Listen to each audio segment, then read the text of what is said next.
You want to hear another story? Because I got another story. I do. What? Are you still here? Dad, is that you? Let me just go back in the day. Before I even got to Japan, people were like, oh, Paul, you don't want to go to Japan? Hatsumi says he's not teaching anything. You know, he's not even taking students. You can't go there. And you won't learn anything because he ain't teaching no more. You know, you study with me. I know everything, you know. I'm like, oh man, you know, and I sort of believed it because I had, you know, this was before the internet, before not telephones. That far back. Yeah. Man, dirt was new. Sunshine was like a request. Alexander Graham Bell hadn't discovered it yet, I suppose. But anyways, you know what I'm saying? This was before cellular phones, I should say, right? I mean, so we didn't really have access to the information we have nowadays.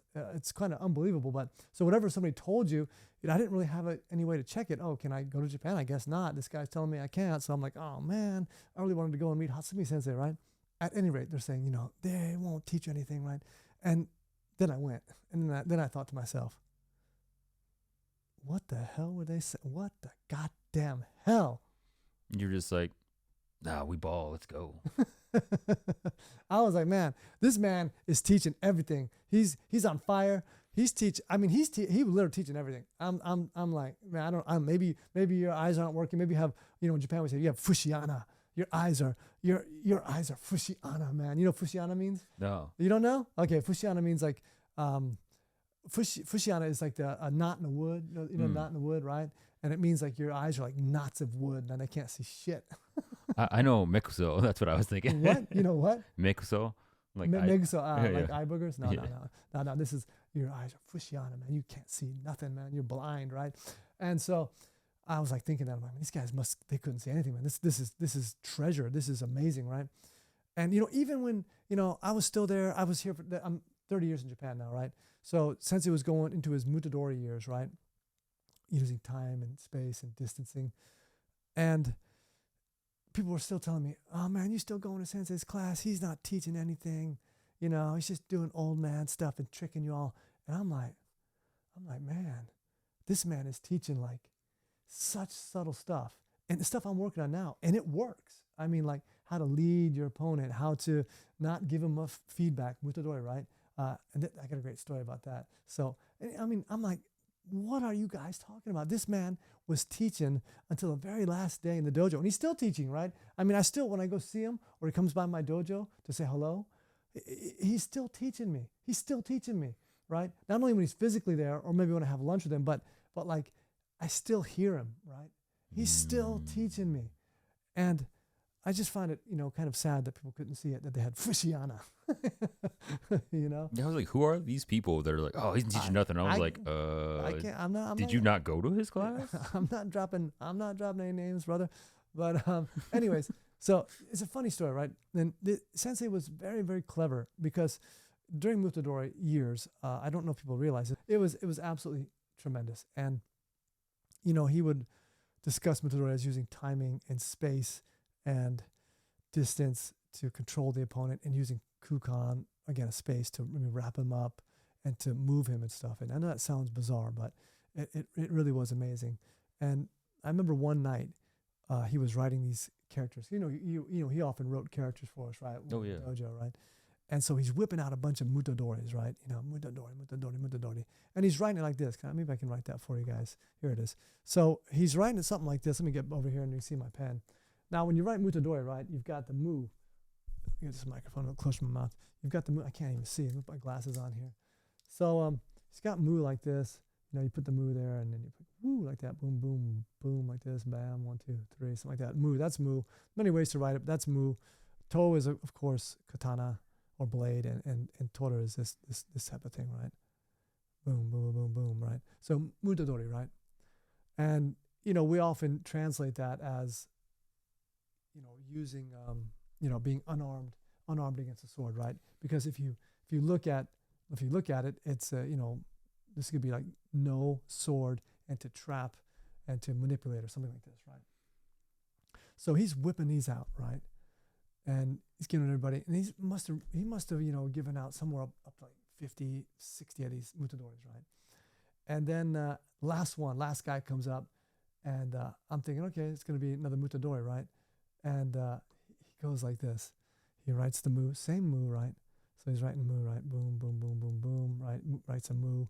And then he writes like this. He writes bam, bam, bam, bam, bam. And then this. And I'm like, I'm looking at this thing and I'm like, what in the world is that? You know? And he's like, and he looks at me, right? You know, he looks at me, he's like, hey, Paul, you get it? And I'm like, no, no, I don't get it. You know, what do you mean? Like, you know, that's tachi, right? Tachi is a type of sword, right? It's that big curved one, right? So I'm thinking, you know, what in tarnation is this man talking about? What in tarnation? What in tarnation is this man talking about, man? Like, tachi dori, that's like what is this, right? And he looks at me and he's like, you don't get it? I'm like, no. And I'm like, tell me already, damn it. Of course I didn't say that, right? I'm just like, no, I don't get it. Sensei, please help me. And he's like, it means no tachi. And I'm like, what? And he's like, yeah, no tachi. No tachi. Oh my God. You know, so he's making this pun. You got to be like three levels deep to get this pun, right? Because it's English, Japanese, and a pun at the same time. So mu, which means like nothing, right? He's saying that for no. And then tachi here is the word for touch, right? Touch. And then, so he's like, is that how you spell touch? Yeah. I forgot how to spell. But he's like, no touch. Don't touch. And he says, you know, because if you touch, you get arrested, right? You know, he was making kind of making a little bit of a risque joke there, right? Just so a small Master Roshi moment. Yeah, right, don't go around touching women you don't know, right? So, but anyways, he says like, you know, no touch, and he laughs and he gives it away, and I thought, man, that was amazing. Sensei did that a lot, didn't he? You've mentioned this before, where he's kind of played with the kanji to make a pun, or change the story. Yeah, I mean, he did this all the time, and again, I talk about this with Nakataki-san when she wrote down his lessons as well, like word for word. So it's great, and we do these talks, you know, every month now. And you can join, and if you want access to the other two, just get a hold of her. She'll send you a link. You can PayPal or something. So yeah, they're great. You should watch them. But anyways, so yeah, he would change these characters all the time like this, and this was just hilarious. I loved it because it fell right into, you know, the topics that he was teaching, like, you know, Mutadori, like, you know, don't touch, don't give feedback. Because if you grab someone, you grab like this, you know exactly, damn, son. So if you grab somebody, you know, they know, and boom, you wrap them up, right? You know, but like he would say, well, I'm getting all kinds of stories here. Anyways, he would say, it's like a horse, right? It's like, you don't go up to the horse and say, hey, what's up, horse? I mean, the horse is not going to like that. You're going to go, like, hey, buddy. Good horse, buddy. Good job. You want a carrot? You know, you know, and calm him down, right? Like, and that's how he would, you know, kind of discuss Mutadori sometimes, and this idea of like not touching, you know, and using more and more space. And it reminded me of a story, not a story, but an event in my life. This is a totally true story, and I'll tell it right now. Some of you who have been on my calls, my private calls during the Corona era, have probably heard the story, but when I was younger, before I started the Bujinkan, I was doing karate, and I was like, you know, Mr. Cobra Kai, you know, winning trophies left and right. But anyways, but I knew it wasn't going to work in real life. And so one night, I'm downtown in Tampa, Florida. And I go to this bar, and I had known this girl for a while, and she was there, and we started drinking, right? And you know, we're getting along well, you know what I'm saying? Good. It's a good night, right? It's a good night, you know. I'm like, I don't know, 22 or something, and hey, you know, it's going my way that night, right? So I don't know, it's probably 1 a.m, right? I'm in Tampa. There's a river that flows through Tampa, and there's like a walkway along the river, right? And you know, Tampa really wasn't that safe back then. We're talking like late 80s. I don't think it is now. Yeah, or 90s. You know, but I'm not thinking about safety when I'm like 21, 2, 3, and I'm you know, I'm about to, you know, maybe, you know. Got a pretty girl on your arm. I got a pretty girl on my arm, you know. So I'm like, hey, why don't we go out and take a walk on the promenade, right? And it's like 1 a.m, and we were both really, really out of it, you know. And so I couldn't drive. So that, hey, there's a park, there's, you know, lovely stars, right? So we walk along the river there, and there's a coliseum, like not a coliseum, but you know, those theaters, right? Like a theater, and it's got like it's a small theater, round theater, right? And it's got like 3 entrances, these really narrow entrances coming into it, right? And so we walk in there, and there's nobody in there, right? It's like late night, and we sit down, and we're looking at the stars, and she's getting close to me, I'm getting close to her, we're starting to hold hands and stuff, and like I'm like, oh yeah, I'm like, oh yeah, and then all of a sudden, I don't know how many there were, but there were a lot. I think there was probably at least 20 or 25, could be 30. I don't know. There were a lot. And they just started pouring in from every side of skinheads. Skinheads start pouring into this place. My God, don't panic. Got to keep your cool. Don't panic. I had not had Bujinkan training at this point. I mean, I'm literally working off Cobra Kai karate mentality right now. And I knew that if I tried to fight off 30 skinheads with Cobra Kai karate, I was going to die. I was going to die that night. And she would too, right? And so I'm like, okay, don't panic. What are we going to do? How am I going to get out of here, right? So these guys start piling in, and I don't know if they were starting to say something to us or not, but I was like, trying to play it off. I'm like, hey, good evening, gentlemen. What a lovely night to be out, and they're like, what a wonderful time for me to go home. Yeah.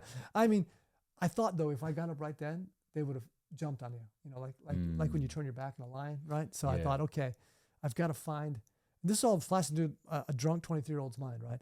I'm like, how do I get out of this position? And I'm like, oh, just relax for a minute. And so they're surrounding us. And I'm like, great night to be out. And I think I took them off guard because they're like, oh yeah, it is nice. And they were like almost polite, they were, and I'm like, I had hair back then, so I wasn't like this. They probably would have thought I was one of them now. Like, what's up, brothers? But back then I had long hair. And so they probably they probably didn't like me that much. But anyways, sitting there, and once the pleasantries were over, then it started getting real, Then they're like, started saying some really, really evil stuff, like, oh, we're gonna, do some stuff to you and that woman there, And I can't even say it, on camera, but and I was like trying to play it like, oh, you guys are, you guys are going too far with your jokes. Ha ha ha. You got better things to do, right? It's such a lovely night. Let's just enjoy it, right? But then I knew they were getting serious. I mean, you just felt it. The air just changed, and it was like, okay, now I've got to do something, right? So I just said, oh, look at that time, man. We gotta go. Would you look at that? We gotta go, right? And again, it's leave o'clock. And I took her by the hand, right? And there's these 3 exits, right? And I took her by the hand, and I said, well, it was lovely meeting you guys, but we'll see you later. And again, I think it took them off guard because I wasn't like freaking out or panicking, right? So they were like looking at me like, I think they were all stunned, like, what should we do? This guy's like, he's not reacting, right? And so I got down, and I just knew if I could get in one of those corridors, we can get away. And I get down with her, to almost near this one of the small corridors. And that's when they start to move. That's when like 3 guys, they jump up and they're like, wait a minute, like they're like, whoa, what are we doing, right? And they came from all sides. I remember that. And I had just gotten to the corridor, and I had her hand, right? So I pushed her behind me, and I said, run, And this guy over here says to me, he's like, I kill people for a living. And I'm like, joker. But the guys were coming from the other side, right? So I had to kind of look at them, and that's when I learned, never let someone out of your peripheral vision, right? Because I start to turn to these guys that are coming. There's like 2 or 3 guys coming over here, and I noticed another guy coming over here, right?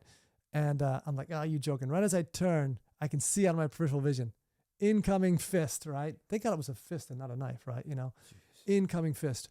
And I was able to see it just in time to like go with it. Boom. And then I was facing these guys. So I go with it. I face these guys. I said, bye-bye. And I jumped in the corridor. And she was like still there. I'm like, run! I'm like, what are you doing, man? I'm like, run!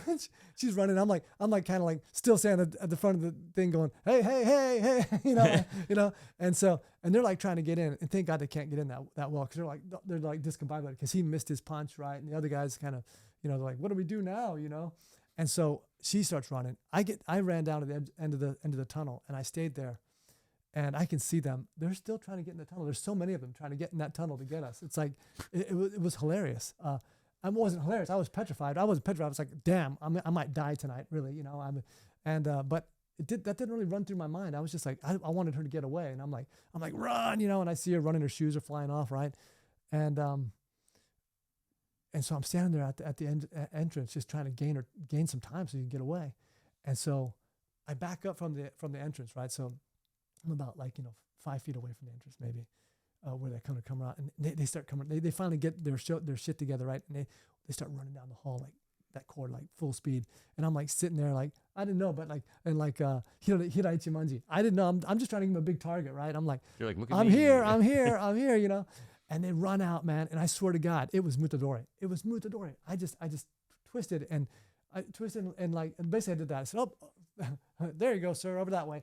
This guy just falls on his face, right? Because he was jumping out to get me like a lion. He's like, ah, you know. And I was like, oh, there you go, Mr. Lion.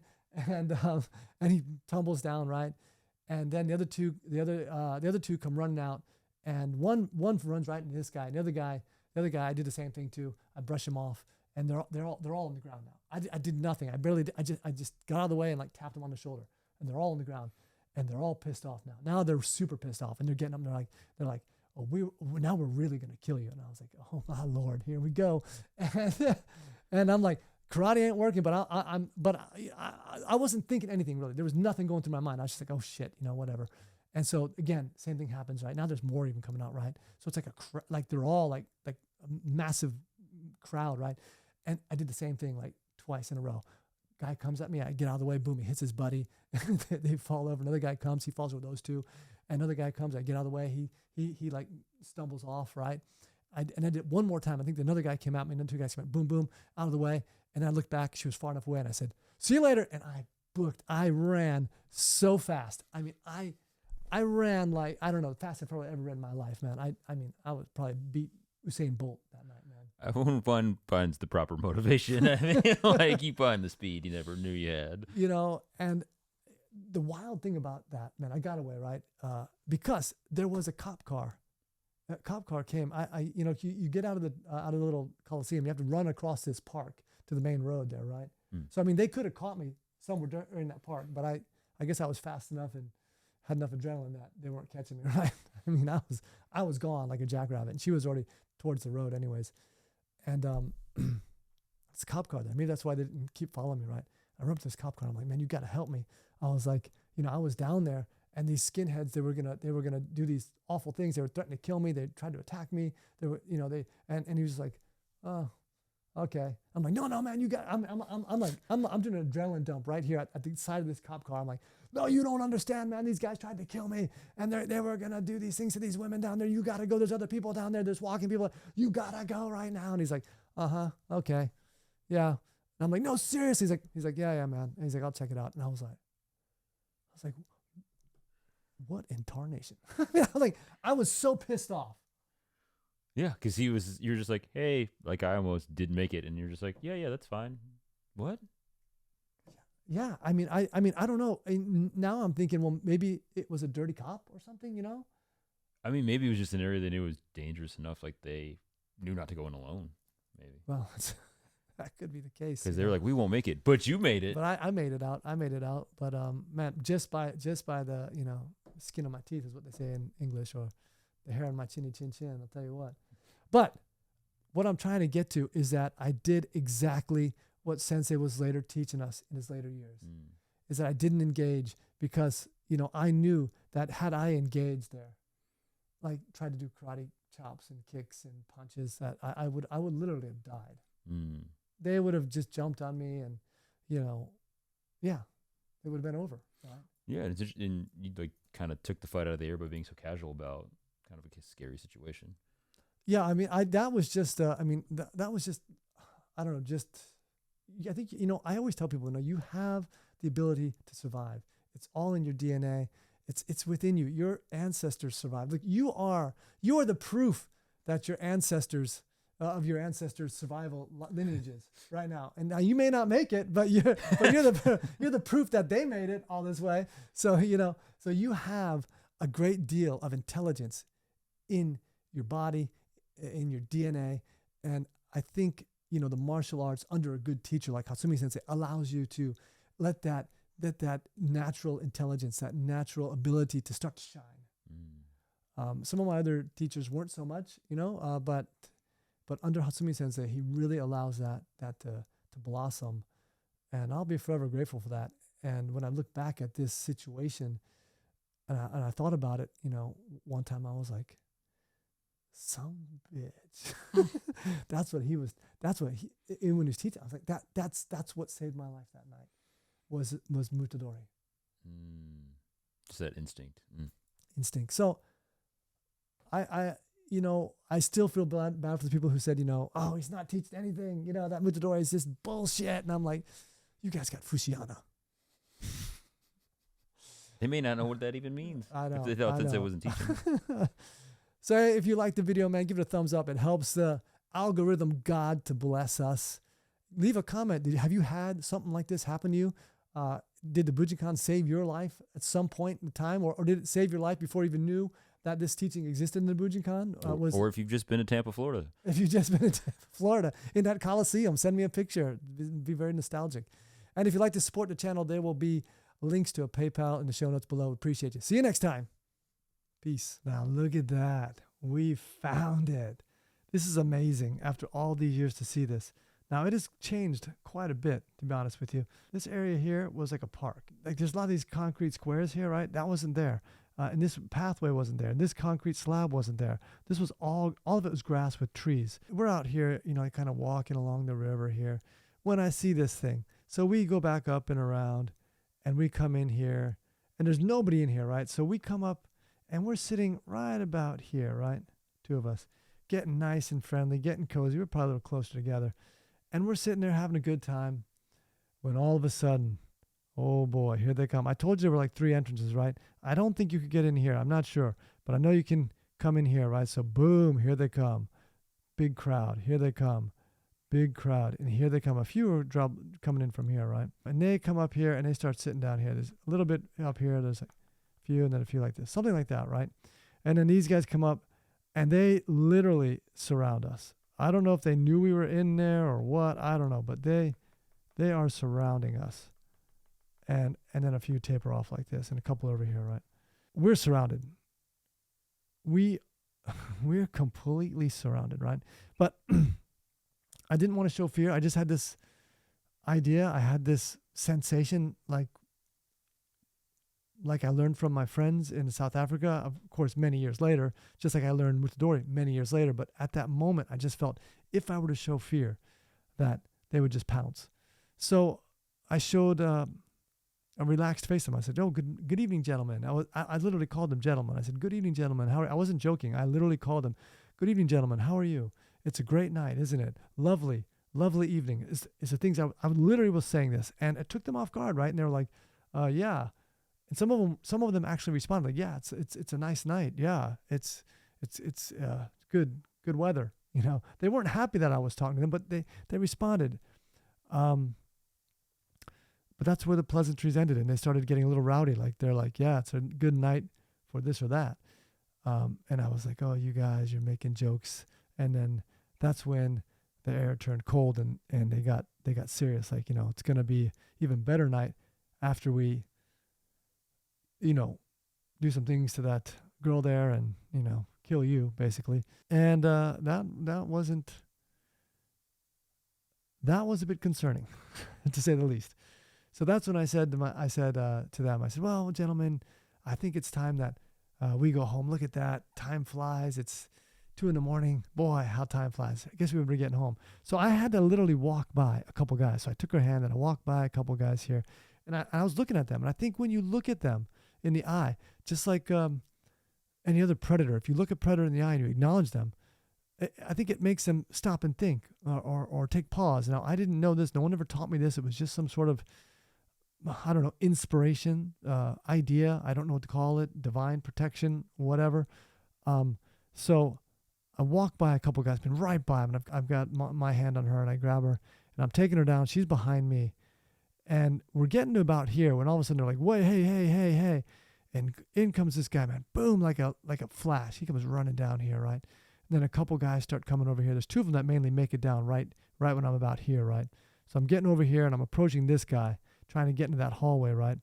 And he says to me, I kill people for fun or for living. I think he said I kill people for fun, actually. And that's what I said to him. Come on now, that's crazy. Something like this, And he's like, I'm serious, whatever. And that's when I had to look at these guys because they were fast approaching. And I started turning my head here, and that's when the punch came in. And now people are starting to come down. Now they're starting to come down in force. And I get sort of hit. I'm throwing her behind me, saying, "Run." She's not really understanding what's going on.